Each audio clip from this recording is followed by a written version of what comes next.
రక్షకుడైనటువంటి యేసుక్రీస్తు ప్రభువు వారి శ్రేష్టమైన నామమున ఇక మొబైల్ ఆరాధన సభ్యులందరికీ నా ప్రత్యేకమైన వందనములు తెలియజేస్తుంటున్నాను. మరి ఇక ఉదయకాల సమయంలో దేవుడు మరి యొక్క తరుణమును మనకు అనుగ్రహించిన విధానమును బట్టి దేవాది దేవునికి ఎంతగానో కృతజ్ఞతాస్తుతులు స్తోత్రం చెల్లిస్తుంటున్నాం. మరి ఈ సమయంలో నాకు ఇచ్చినటువంటి యొక్క చక్కటి అవకాశం బట్టి మొబైల్ ఆరాధన డైరెక్టర్ గారికి నా ప్రత్యేకమైన వందనాలు తెలియజేస్తుంటున్నాను. ఈ సమయంలో దేవుని యొక్క వాక్యము మనం ధ్యానించుకుందాం. పరిశుద్ధ లేఖన భాగం నుంచి ఆదికాండము 3వ అధ్యాయము 15వ వచనం చూసినట్లయితే, మరియు నీకును స్త్రీకిని నీ సంతానమునకును ఆమె సంతానమునకును వైరము కలుగజేసేదను. అది నిన్ను తల మీద కొట్టును, నీవు దానిని మడిమి మీద కొట్టుదు అని చెప్పాను. మరి ఇక వాక్య భాగం నిమిత్తం చిన్న ప్రార్థన చేసుకుందాం. మహాపరిశుద్ధుడు మహోన్నతుడైన దేవాయస్య, మరి ఈ సమయంలో మీ శ్రేష్టమైనటువంటి వర్తమానం అందించుటకు తండ్రి దేవాయస్య, నన్ను ప్రభువా మీ యొక్క రెక్కల్చాలను భద్రపరిచి జ్ఞానం అనుగ్రహించి ప్రభుత్వనైనా దేవాయస్య, నీ మాటల ద్వారా మీరే మాట్లాడమని ప్రార్థిస్తుంటున్నాం. నీ జనులకు ప్రభువా అర్థమో రీతిలో తండ్రి దేవాయస్య నీ వాక్య పరిచయం అందించుటకు కృపను దయచేయమని యేసుక్రీస్తు ప్రభువు వారి శ్రేష్టమైన నామం ప్రార్థిస్తుంటున్నాను నా పరమ తండ్రి. సమయంలో దేవుని యొక్క వాక్యమును మనం చూసినట్లయితే, చదువుకున్నటువంటి యొక్క వాక్య భాగంలో పరిశుద్ధ లేఖన భాగంలో పాపములో పడినటువంటి మానవుడికి రక్షకుని గురించినటువంటి మొదటి వాగ్దానముగా ఈ యొక్క వాక్యమును మనము చెప్పవచ్చు. ఇక్కడ ఆయన అంటున్నారు, నీకును స్త్రీకిని నీ సంతానమునకు ఆమె సంతానమునకును వైరము కలుగు చేసేదను అని. ఇక్కడ యేసుక్రీస్తు ప్రభువు వారి గురించి మనం చూడవచ్చు. ఆయన స్త్రీకి జన్మించాడు. ఇక్కడ పురుషుడు అనేటువంటి మాట మనకు కనబడడం లేదు. స్త్రీ కన్యకు జన్మించడం అనేటువంటి సంగతిని ఇక్కడ సూచిస్తూ ఉంటున్నది. కాబట్టి ప్రభు అయినటువంటి యేసుక్రీస్తు ప్రభువు వారు అపవాదికి జరిగినటువంటి ఇక సన్నివేశము ఇక్కడ మనము చూడవచ్చు. మనం చూసినట్లయితే యెషయా గ్రంథము 7వ అధ్యాయము 14వ వచనంలో ఇక్కడ మనం గమనించినట్లయితే,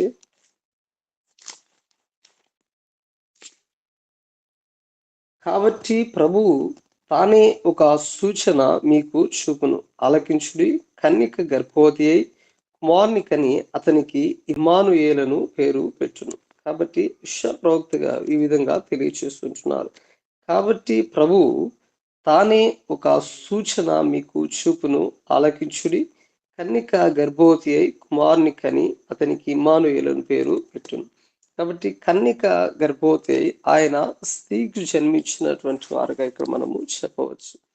మొట్టమొదటిగా దేవాతి దేవుడు మానవుని సృష్టి చేసినటువంటి తర్వాత ఆ మనిషి పరిశుద్ధంగాను, దేవుని యొక్క ఆజ్ఞలకు లోబడేటువంటి వ్యక్తిగాను, దేవుని మాటకు లోబడేటువంటి వ్యక్తిగాను ఈ మానవుడు ఉండాలి అని ఆయన కోరుతూ ఉంటున్నాడు. మరైతే ఇక మానవుడు దేవుని మాటకు, దేవుని యొక్క ఆజ్ఞకు లోబడాలి అని దేవుడు నిర్మించినటువంటి ఆ యొక్క మానవుడు సాతాను యొక్క మాటను వినుట ద్వారా, ప్రియమైనటువంటి దేవుని జనాంగమా, అక్కడ ఏమై ఉంటున్నది అనంటే, ఆ యొక్క మానవునికి దేవునికి దగ్గరగా ఉన్నటువంటి ఆ యొక్క సంబంధమును ఆ యొక్క సాతాను ద్వారా ఆ యొక్క మధ్య సంబంధం దూరమైనటువంటి రీతిని మనము గమనించవచ్చు.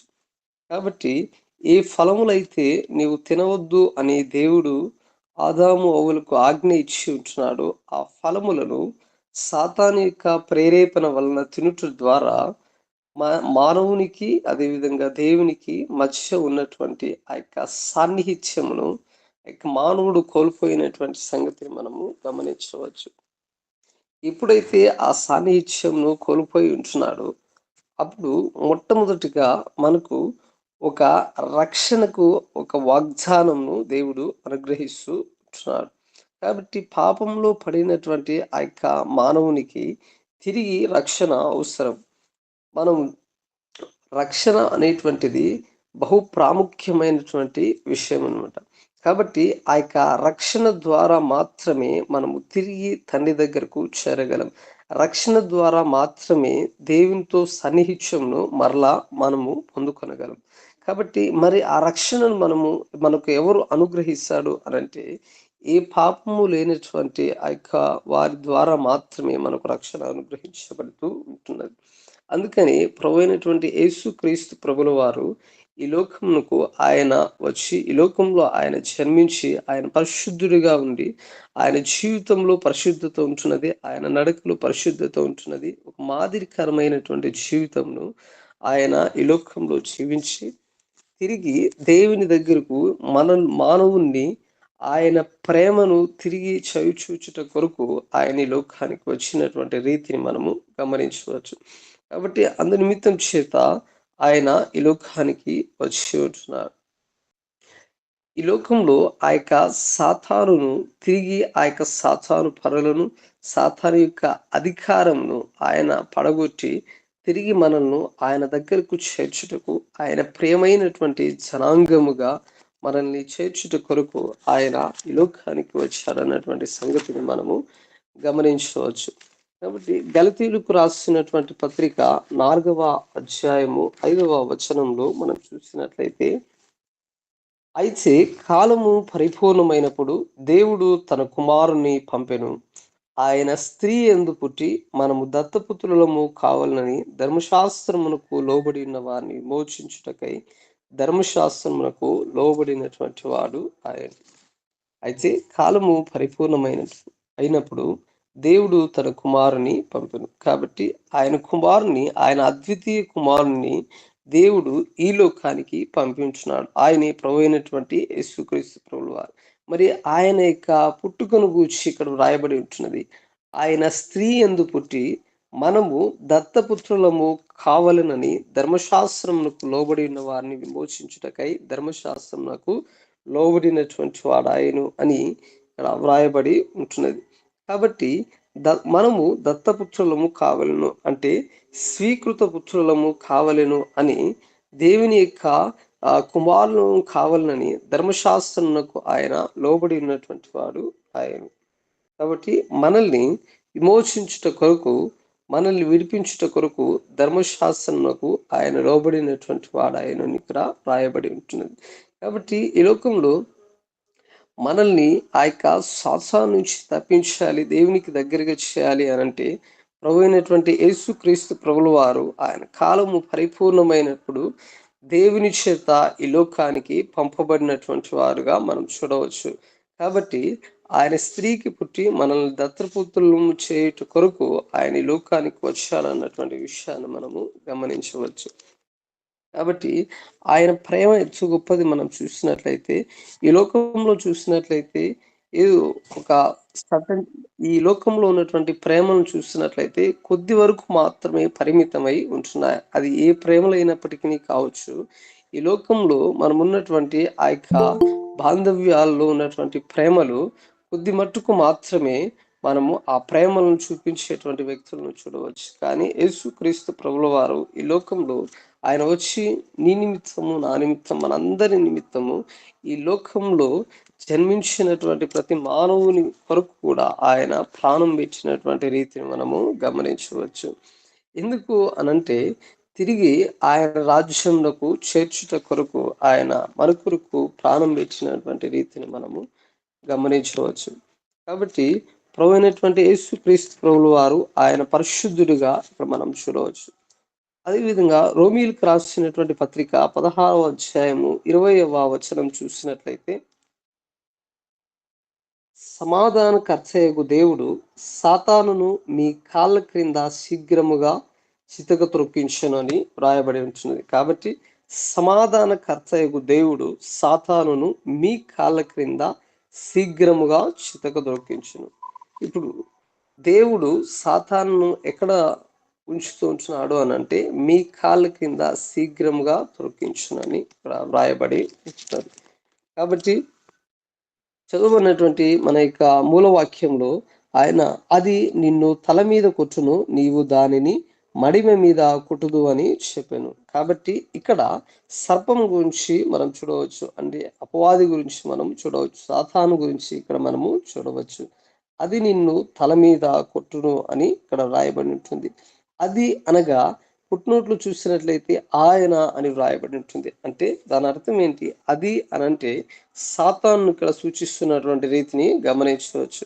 కాబట్టి ఆ యొక్క సర్పము సాతానుకు సాదృశ్యంగా ఉంటున్నది. ఆ యొక్క సర్పము నిన్ను తల మీద కొట్టును, నీవు దానిని మడిమ మీద కొట్టుదు అని చెప్పాను. కాబట్టి మరైతే ఇక్కడ రోమీయులకు రాస్తున్నటువంటి పత్రికలో మనం చూసినట్లయితే సమాధానకర్తయగు దేవుడు సాతానును మీ కాళ్ళ క్రింద శీఘ్రముగా చితక ద్రొక్కించును అని రాయబడి ఉంటుంది. కాబట్టి సాతాను మన యొక్క కాళ్ళ క్రింద ఆయన శీఘ్రంగా చితక తొక్కించేటువంటి వారుగా ఆయన ఉంటున్నాడు. సమాధానమునకు కర్త అయినటువంటి దేవుడు. కాబట్టి ఈ రోజున సాతాను మీద అధికారమును దేవుడు మనకు అనుగ్రహించి ఉంటున్నాడు. కాబట్టి మన యొక్క ప్రతి శోధనలో కూడా ఈ లోకంలో జీవిస్తున్నటువంటి మనము దేవునికి అంగీకారమైనటువంటి జీవితాలు జీవిస్తున్నటువంటి మనము అనేకమైనటువంటి శోధనలు గుండా వెళ్ళవచ్చు. కాబట్టి ఆ యొక్క సాతాను శోధించవచ్చు. యేసుక్రీస్తు ప్రభువు వారిని సైతము సాతాను శోధించినటువంటి రీతిని గమనించవచ్చు. కానీ ఒక శ్రేష్టమైనటువంటి మాటను దేవుడు మనకు అనుగ్రహిస్తూ ఉంటున్నాడు. కాబట్టి దేవుడు సాతానును మీ కాళ్ళ క్రింద శీఘ్రంగా చితకు తొక్కించునని వ్రాయబడి ఉంటుంది. కాబట్టి సాతాను మన కాళ్ళ క్రింద శీఘ్రంగా ఆయన చితక తొక్కించేటువంటి వారుగా ఆయన ఉంటున్నారు. కాబట్టి ఏ శోధనలు కూడా మనం భయపడవలసినటువంటి అవసరత లేదు. దేవుని కొరకు బహుబలంగా మనం జీవించాలి. దేవుని కొరకు ఆయన రాజ్యమును కట్టేటువంటి వారంగా మనం ఉండాలి. కాబట్టి దేవుని విశ్వసించినటువంటి మనము ఈ లోకంలో దేవుని కొరకు బహుబలమైనటువంటి వ్యక్తులుగా మనం ఉండవలను అని ఆయన తెలియజేస్తుంటున్నాడు. ఎందుకంటే ఆయన ప్రతి అధికారమును మనకు అనుగ్రహించి ఉంటున్నాడు. తిరిగి సాతాను మీద అధికారాన్ని దేవుడు మనకు అనుగ్రహించి ఉంటున్నాడు. కాబట్టి ఎప్పుడైతే ఆ శోధనల గుండా మనం ప్రవేశించినటువంటి సందర్భములలో దేవుని కొరకు మనము బలముగా జీవించాలి అని దేవుని యొక్క వాక్య భాగము మనకు తెలియచేస్తూ ఉంటున్నది. అదేవిధంగా మొదటి యోహాను పత్రిక 3వ అధ్యాయము 8వ వచనము మనం చూసినట్లయితే అక్కడ అపవాది మొదటి నుండి పాపం చేయుచున్నాడు గనుక పాపము చేయువాడు అపవాది సంబంధి, అపవాది యొక్క క్రియలను లయపరచుటకే దేవుని కుమారుడు ప్రత్యక్షమాయను. ఇక్కడ ఒక విషయం చూసినట్లయితే అపవాదేట మొదటి నుండి పాపం చేయుచున్నాడు. అపవాది యొక్క స్వభావము పాపము. అపవాది అంటేనే పాపం. అపవాది మొదటి నుంచి కూడా ఆ యొక్క సాతానుడు పాపం చేయుచు ఉంటున్నాడు. మరైతే గనుక పాపము చేయువాడు అపవాది సంబంధి. ఇక్కడ 2 విషయాలను మనము జాగ్రత్తగా గమనించాలి. ఎవరైతే తిరిగి ఆ యొక్క పాపము అనగా అపవాది, పాపము అనగా అపవాది సంబంధి, పాపము అనగా అపవాదికి చెందినటువంటి వ్యక్తి. కాబట్టి మరి పాపం నుంచి మనల్ని విమోచించుటకు ప్రభువైనటువంటి యేసుక్రీస్తు ప్రభువు వారు ఈ లోకానికి వచ్చి ఉంటున్నారు. ఆయన పరిశుద్ధుడు, ఆయన మిక్కిలి నమ్మదగినటువంటి దేవుడు. కాబట్టి ఇక్కడ పాపం పాపం చేసినటువంటి వ్యక్తి పాపి. మరి ఈ రోజున మనం ప్రశ్న వేసుకోవాలి. ఆ యొక్క అపవాది సంబంధులుగా ఉండేటువంటి వ్యక్తి పాపం చేశాడు.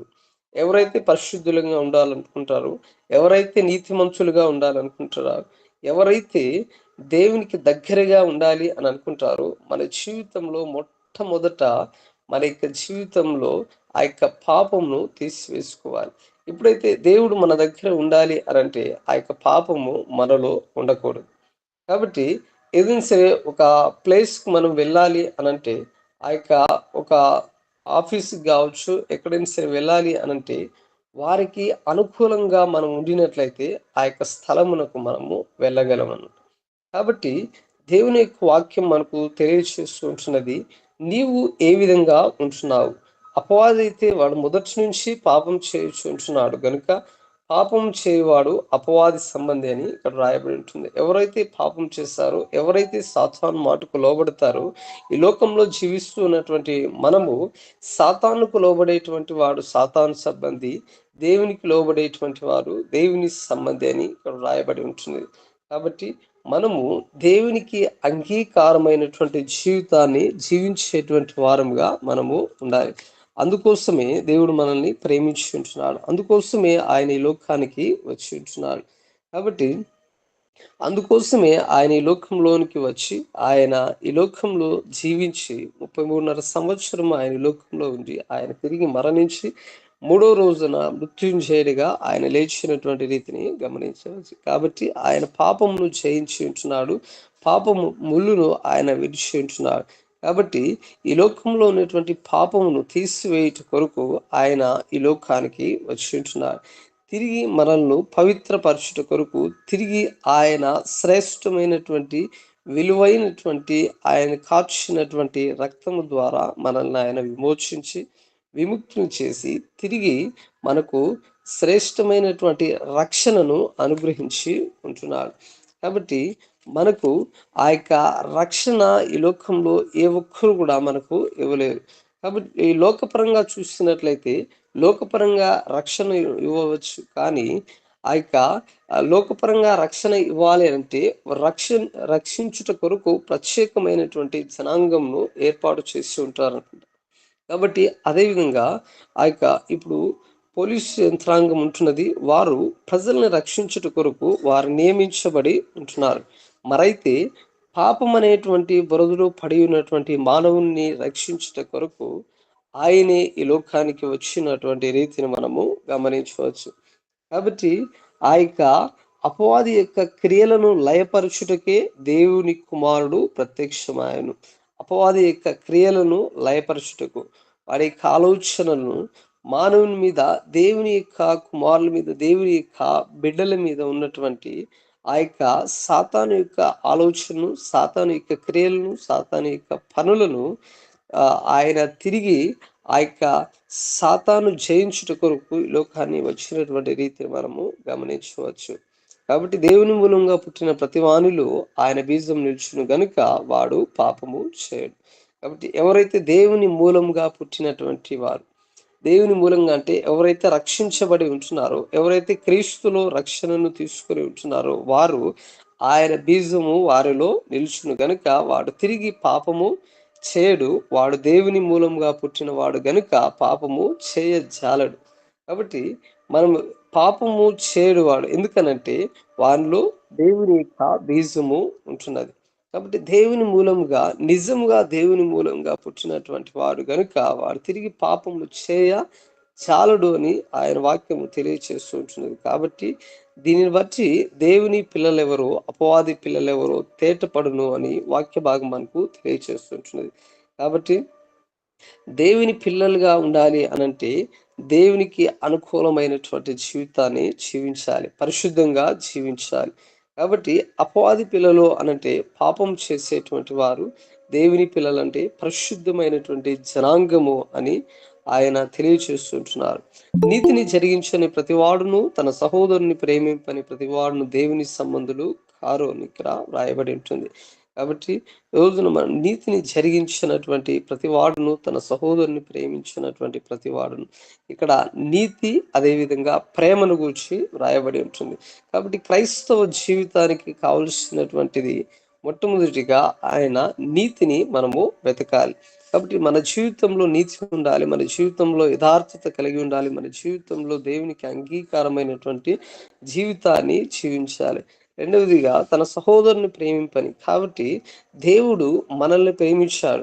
మనము అనర్హులమైనప్పటికీ కూడా ఆయన యొక్క ప్రేమను పొందుకొనుటకు అర్హతే లేనటువంటి మనల్ని సైతము ఏ విధంగా చూసినప్పటికీ కూడా మానవుడు దేవుని యొక్క ప్రేమను పొందుకొనుటకు అసలు అర్హుడే కాదు. అయినప్పటికీ దేవుని యొక్క అపారమైనటువంటి ప్రేమను బట్టి ఆయన మనల్ని ప్రేమించి ఉంటున్నాడు. కాబట్టి మనం దేవునికి బహుదూరస్తులమైనప్పటికీ కూడా ఆయన మనల్ని ప్రేమించి ఉంటున్నారు. కాబట్టి ఆ ప్రేమను పంచాడు కాబట్టి ఆయన ఈ లోకానికి ఒక దరిద్రుడిగా వచ్చినటువంటి రీతిని మనము గమనించవచ్చు. ఆ ప్రేమను పంచుట కొరకు ఆయన అద్వితీయ కుమారునిగా ఈ లోకానికి వచ్చి ఉంటున్నాడు. మరైతే ఆ ప్రేమను మనం కలిగి ఉండాలని వాక్యం మనకు తెలియచేస్తుంటున్నది. కాబట్టి మన సహోదరుల ఎడల ఆ ప్రేమను మనం చూపించాలి. ఏ ప్రేమనైతే మనం దేవుని ద్వారా పొందుకొని ఉంటున్నామో అదే ప్రేమను మన యొక్క సహోదరుల ఎడల మనము కలిగి ఉండాలి. అదే ఆ యొక్క ప్రేమను కలిగి ఉండాలి అని దేవుని యొక్క వాక్యం మనకు తెలియచేస్తూ ఉంటున్నది. కాబట్టి ఎప్పుడైతే ఆ ప్రేమను కలిగి ఉంటున్నామో ఆ ప్రేమ క్రీస్తు ప్రేమ. కాబట్టి అనేక మంది మనల్ని చూసినప్పుడు ఈ వ్యక్తి దేవుని యొక్క ప్రేమను కలిగి ఉంటున్నాడు. ఈ వ్యక్తి క్రీస్తును నమ్మినటువంటి వ్యక్తి కాబట్టి ఆ ప్రేమను ఈ వ్యక్తిలో చూడవచ్చు అనేటువంటి సాక్ష్యమును మనము పొందుకునేటువంటి వారంగా ఉండాలి. కాబట్టి మన యొక్క జీవితము, మన యొక్క బ్రతుకు ప్రత్యేకింపబడినటువంటి జీవితంగా మనం ఉండాలి. ఎప్పుడైతే రక్షణలోనికి మనం వచ్చి ఉంటున్నామో, రక్షింపబడి ఉంటున్నామో, అప్పుడు దేవుని సంబంధులము కాబట్టి, దేవుని సంబంధంగా ఉన్నటువంటి వ్యక్తులు యొక్క లోకమునకు వేరుగా ఉండాలి. లోకం చూసినప్పుడు మనలో ఒక ప్రత్యేకత కనపడాలి. లోకం మనల్ని గమనించినప్పుడు మన ప్రవర్తనలో ప్రత్యేకత కనపడాలి. మన యొక్క జీవితంలో ప్రత్యేకత కనబడాలి. మన యొక్క వ్యక్తిగత జీవితంలో ఒక ప్రత్యేకమైనటువంటి ఆ జీవితాన్ని మనము కలిగి ఉండాలని దేవుని వాక్యం మనకు తెలియచేస్తూ ఉంటున్నది. కాబట్టి ఈ రోజున దేవుని యొక్క వాక్యం ద్వారా మనము ఏ విధంగా జీవించగలుగుతూ ఉంటున్నామో ప్రతిరోజు కూడా మనకు మనం ప్రశ్న వేసుకోవాలి. ప్రతిరోజు కూడా మన యొక్క ఆత్మీయ జీవితాన్ని అభివృద్ధి చేసుకోవాలి. ప్రతిరోజు కూడా మనకు మనం ప్రశ్న వేసుకొని నా స్థితి నేను ఈ రోజున అందరిని ప్రేమించగలిగినటువంటి వ్యక్తిత్వము నాకు ఉంచున్నదా అన్న విషయాన్ని మనము ప్రశ్న వేసుకోవాలని దేవుని వాక్య భాగం మనకు తెలియచేస్తూ ఉంటున్నది. కాబట్టి మనము దేవునికి దగ్గరగా ఉండేటువంటి వ్యక్తులుగా ఉండాలి అనంటే మనలో ఆ ప్రేమను మనము కలిగి ఉండాలని వాక్య భాగం మనకు తెలియచేస్తూ ఉంటున్నది. అదేవిధంగా ప్రకటన గ్రంథము 20వ అధ్యాయము 10వ వచనంలో చూసినట్లయితే, వారిని మోసపరిచిన అపవాది అగ్ని గంధకములు గల గుండంలో పడవేయబడెను. అచ్చట ఆ క్రూర మృగమును అబద్ధ ప్రవక్తయు ఉన్నారు. వారు యుగ యుగములు రాత్రింబగళ్ళు బాధపడుదురు అని ఇక్కడ వ్రాయబడి ఉంటుంది. కాబట్టి ఇక్కడ సాతాను యొక్క చివరి పతనం గురించి మనము చూడవచ్చు. కాబట్టి ఈ యొక్క చివరి అధ్యాయంలో ఇక చివరి ప్రకటన గ్రంథంలో మనం చూసినట్లయితే సాతాను యొక్క నాశనంను మనము చూడవచ్చు.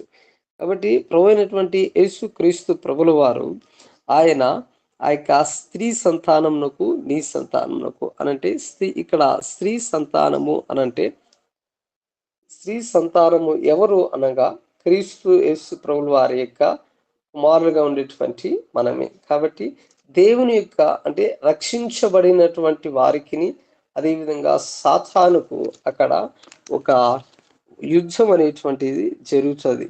కాబట్టి ఆ యొక్క స్త్రీ సంతానికి, ఆ యొక్క సాతాను సంతానికి ఎప్పుడు గూడా వైరమే ఉంటది. కాబట్టి మరైతే మనము దేవుని యొక్క రక్షణలో ఉండినటువంటి మనము దేవునికి దగ్గరగా జీవించగలిగినటువంటి జీవితంను జీవించాలి అని దేవుని వాక్య భాగం మనకు తెలియచేస్తూ ఉంటున్నది. కాబట్టి ఆ యొక్క సాతానును మన యొక్క కాళ్ళ క్రింద చితక ద్రొక్కించును అని ఆయన వాక్యం మనకు తెలియపరుస్తూ ఉంటున్నది. ఈ రోజున వాక్యం ఇచ్చినటువంటి మన యొక్క జీవితములలో దేవుని యొక్క ప్రేమను రుచి చూసినటువంటి మనము ఆయన కొరకు జీవించగలిగినటువంటి జీవితాన్ని జీవించేటువంటి వ్యక్తులుగా మనం ఉండాలని ఆయన వాక్యం మనకు తెలియచేస్తుంటుంది.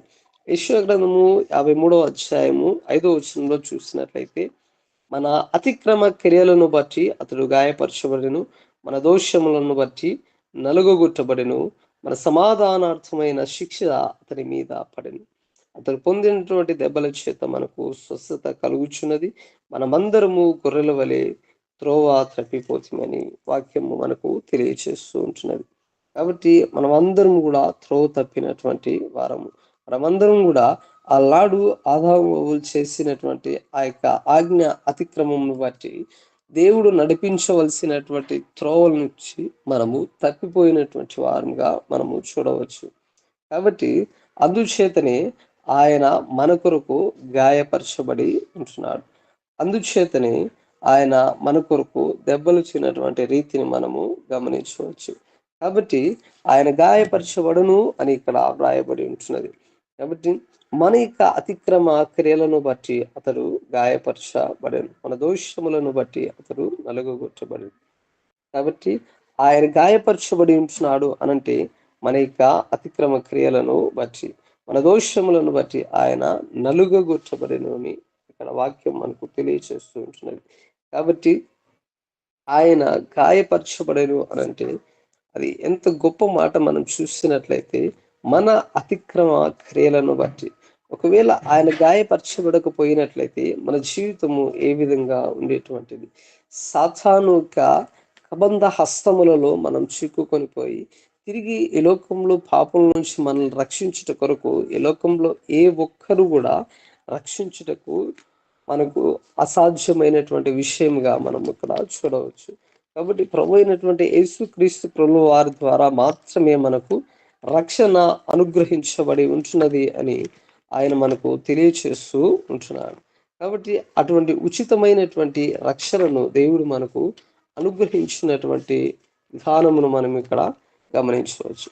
మొదటి పేతురు రాసినటువంటి పత్రిక 2వ అధ్యాయము 24వ వచనం మనం చూసినట్లయితే, మనం పాపముల విషయమై చనిపోయి నీతి విషయమై జీవించినట్లు ఆయన తానే తన శరీరమందు మన పాపములను మ్రాను మీద మోసుకొనెను. ఆయన పొందిన గాయముల చేత మీకు స్వస్థత నొందితిరి అని ఇక్కడ వ్రాయబడి ఉంటున్నది. కాబట్టి మనము పాపముల విషయమై చనిపోయి నీతి విషయమై జీవించున్నట్లు. కాబట్టి మనం పాపం విషయమై ఏం కావాలంట? చనిపోయి నీతి విషయమై మరలా జీవించాలి. ఆ నీతిలో మనము మరలా బ్రతకాలి. మనలో ఆ యొక్క నీతిని ఉండాలి. మన పాపపు జీవితాన్ని, మన ప్రాచీనమైనటువంటి ఆ యొక్క జీవితాన్ని, మన పాపపు బ్రతుకును మనం ఏం చేయాలన్నమాట? ఆ పాపపు బ్రతుకు చనిపోవాలి. ఆ పాపపు బ్రతుకు మనలో తిరిగి మరలా ఉండకూడదు. ఎప్పుడైతే ఒక వ్యక్తి నూతనంగా జన్మించాలి, నూతనంగా అనంటే క్రీస్తులో నూతనమైనటువంటి వ్యక్తిగా, క్రీస్తులో పరిశుద్ధులైనటువంటి వ్యక్తులుగా, క్రీస్తులో నిందారహితమైనటువంటి ఆ యొక్క వ్యక్తులుగా మనము జీవించాలి. నీతి విషయమై జీవించినట్లు ఆయన తానే తన శరీరమందు మన పాపములను మ్రాను మీద మోసుకొనెను. కాబట్టి మన నీతిగా జీవించుట కొరకు ఆ నీతిని, దేవుని యొక్క నీతిని మనలో ఉంచుట కొరకు ఆయన మన యొక్క పాపములను ఆయన మ్రాను మీద మోసెను. కాబట్టి రెండు ఒకే చోట ఉండలేవు. చీకటి వెలుగు రెండు కూడా ఒక చోట ఉండలేవు. ఒకవేళ మనము ఏదైనా లైట్ వేసినట్లయితే ఆ యొక్క చీకటి వెళ్ళిపోతుంది. కాబట్టి చీకటి వెళ్ళిపోయినప్పుడే మనలోనికి వెలుగు మనము చూడగలం. అదేవిధంగా మన యొక్క జీవితంలో పాపము, నీతి రెండు ఒకేసారి ఉండలేవు. ఎప్పుడైతే మన జీవితంలో మన యొక్క హృదయంలో పాపం వెళ్ళిపోతే మాత్రమే మన యొక్క హృదయంలోనికి నీతి వస్తది. ఎప్పుడైతే ఆ పాపపు బ్రతుకు, ఎప్పుడైతే ఆ పాపపు జీవితము, ఎప్పుడైతే సాతానుకు లోబడేటువంటి మనస్తత్వం మనలో ఉండినట్లయితే మనలో పరిశుద్ధత ఉండదు. మనలో ఆ యొక్క దేవుని యొక్క నీతి ఉండదని ఆయన తెలియచేస్తూ ఉంటున్నాడు. కాబట్టి ఆ నీతి మనలో ఉండాలి. ఆ నీతి విషయమై నీవు నేను జీవించాలి అని ఆయన తన యొక్క శరీరమందు మన పాపములను ఆయన మ్రాను మీద మోసుకొనెనని వ్రాయబడి ఉంటుంది. కాబట్టి మన పాపాన్ని అంతటిని కూడా ఆయన ఆ కలువరి శిలువ మీద మోసినటువంటి రీతిని గమనించవచ్చు. కాబట్టి ఇప్పుడు మనలో ఉన్నటువంటి ఆ యొక్క పాప భారం అంతయు కూడా ఆయన తీసివేసి ఉంటున్నాడు. ఆ భారంను ఆయన తీసుకొని ఉంటున్నాడు. కాబట్టి మనకు ఇప్పుడు ఒక రిలీఫ్ అనేటువంటిది ఉన్నది. ఆ పాప భారంతో ఉన్నటువంటి మనలను దేవుడు ఆ పాప భారాన్ని అంతటిని కూడా ఆయన మనకు మారుగా ఆయన తీసుకొని ఉంటున్నాడు. కాబట్టి మనకు మారుగా ఆయన దెబ్బలు వచ్చినటువంటి రీతిని గమనించవచ్చు. మనకు మారుగా ఆయన గాయపరచబడి ఉంటున్నాడు. కాబట్టి ఎందుచేత అనంటే ఆ యొక్క పాపము ఇప్పుడు మనలో లేదు. ఎందుకనంటే ఆ పాపమును దేవుడు భరించి ఉంటున్నాడు. ఆ కల్వరి శిలువలో ఆయన కార్చినటువంటి రక్తం ద్వారా మనల్ని విమోచించి ఉంటున్నాడు. మరి ఎందుకనంటే తిరిగి మనల్ని తండ్రి యొద్దకు చేర్చుట కొరకు, తండ్రి ఆశించినటువంటి జీవితాన్ని మానవుడు జీవించుట కొరకు, తండ్రికి ప్రియమైనటువంటి కుమారులుగా తిరిగి మనం జీవించుట కొరకు, ఆ విధంగా మనల్ని తండ్రికి యోగ్యకరమైనటువంటి బిడ్డలుగా మనం మార్చుట కొరకు బహుదూరమైనటువంటి మనల్ని తిరిగి తండ్రి దగ్గరకు చేర్చుట కొరకు ప్రభు అయినటువంటి యేసుక్రీస్తు ప్రభువు వారి లోకానికి వచ్చి ఉంటున్నాడు. కాబట్టి ఆయన పొందిన గాయముల చేత మీకు స్వస్థత అని వాక్యం మనకు తెలియజేస్తుంటుంది. కాబట్టి ప్రభు అయినటువంటి యేసుక్రీస్తు ప్రభువు వారు పొందినటువంటి గాయముల చేత మనకేం కలుగుతుందంట? స్వస్థత కలుగుతూ ఉంటున్నది. ఆయన పొందినటువంటి దెబ్బల చేత మనకు స్వస్థత. మనం ఏ విధమైనటువంటి ఆ యొక్క స్థితిలో ఉన్నప్పటికీ కూడా మన యొక్క అనారోగ్య పరిస్థితుల్లో దేవుడు మనకు స్వస్థత అనుగ్రహించే దేవుడుగా ఉంటున్నాయి. కాబట్టి మన భౌతికమైనటువంటి మన యొక్క శరీరమునకు స్వస్థతను, అదేవిధంగా మన యొక్క ఆత్మకు రక్షణను అనుగ్రహించుట కొరకు ఆయన ఈ లోకానికి వచ్చి ఉంటున్నారు. కాబట్టి తప్పిపోయినటువంటి మనల్ని, మీరు గొర్రెల వలె దారి తప్పిపోతురి కానీ ఇప్పుడు మీ ఆత్మల కాపరియు అధ్యక్షుడు అయిన ఆయన వైపునకు మళ్ళీ ఉన్నారు. మీరు గొర్రెల వలె దారి తప్పిపోతురి. కాబట్టి ఆ యొక్క గొర్రెలు దారి తప్పినటువంటి ఆ యొక్క గొర్రెలను ఒక్క గొర్రె నిమిత్తం కూడా దేవుడు ఆ యొక్క రక్షణ మనకు అనుగ్రహించుట కొరకు ఈ లోకానికి వచ్చి ఉంటున్నాడు. మనం చూసినట్లయితే ఒక కాపరి 100 గొర్రెలు ఉండినట్లయితే ఆ కాపరి ఒక గొర్రె తప్పిపోయినట్లయితే దాన్ని జాగ్రత్తగా వెతికి తీసుకొని వస్తాడన్నటువంటి వాక్యంను మనము చూడవచ్చు. కాబట్టి మనం కూడా గొర్రెల వరే తప్పిపోతుంది, కానీ ఇప్పుడు మీ ఆత్మల కాపరి. కాబట్టి మన యొక్క ఆత్మల కాపరి అయినటువంటి యేసుక్రీస్తు ప్రభుల వైపు మనము మరలా మళ్ళీ ఉన్నారని ఆయన తెలియజేస్తుంటున్నాడు. ఎప్పుడైతే మన కాపరి వైపునకు మరలా మనం మలుచామో, మనం దారి తప్పిపోయినటువంటి ఆ యొక్క త్రోవ తప్పిపోయినటువంటి మనలను తిరిగి ఆయన త్రోవలో నడిపించుట కొరకు ఆయన సిద్ధంగా ఉంటున్నాడు. కాబట్టి మనం తిరిగి ఆయన మార్గంలో ప్రవేశించాలి. ఆయన గైడెన్స్ను మనము కోరాలన్నమాట. మన యొక్క ఆత్మీయ జీవితంలో మనం ముందుకు వెళ్ళాలి అనంటే దేవుని యొక్క గైడ్లైన్స్ మనకు ఎంతగానో అవసరమై ఉంటున్నది. ఒక గొర్రెలకు కాపరి లేనట్లయితే ఆ యొక్క గొర్రెలు చెదరిపోతాయి. ఆ యొక్క గొర్రెలు ఎక్కడికి వెళ్ళవలనో, ఆ యొక్క గొర్రెలు ఎక్కడికి ప్రవేశించవలనో వాటికి తెలియదు. ఎందుకనంటే అవి చెదిరిపోయినటువంటి గొర్రెలుగా మనం గమనించవచ్చు.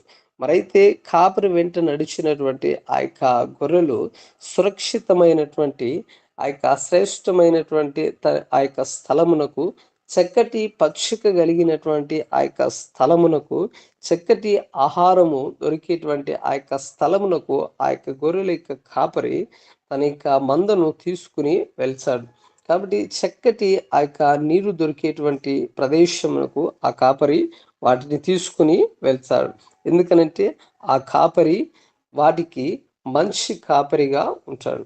కాబట్టి అదేవిధంగా మన యొక్క ఆత్మల కాపరి అయినటువంటి అధ్యక్షుడైనటువంటి ఆయన వైపునకు నీవు నేను తిరిగినట్లయితే ఖచ్చితంగా మన యొక్క ఆత్మీయ జీవితంలో దేవుడు మనల్ని ఆశించినటువంటి రీతిలో ఆయన మనల్ని మలచగలడు.